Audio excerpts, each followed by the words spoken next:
What can you say? Well, just let me just see you taking a look at all the column over here.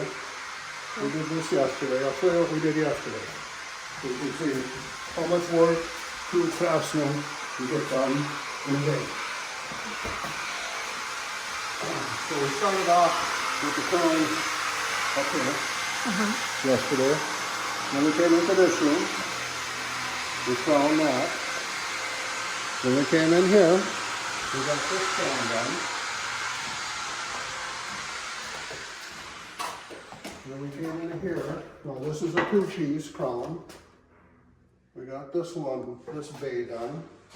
And then we came into here and finished this one. And we called it a day, sick of it, had enough of it, went home, had a couple drinks. We're back here today. I'll show you what we did so far today.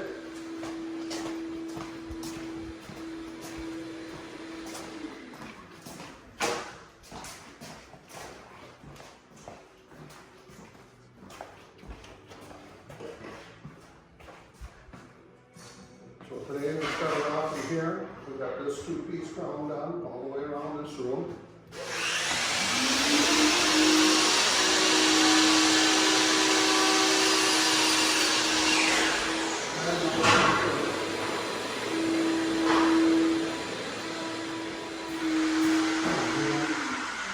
These 4 days to do. We got one done and going to this one, then that one, and this one. And then we're going to move the saw over to a different cutting area. So we're going to go and do cutting in that room.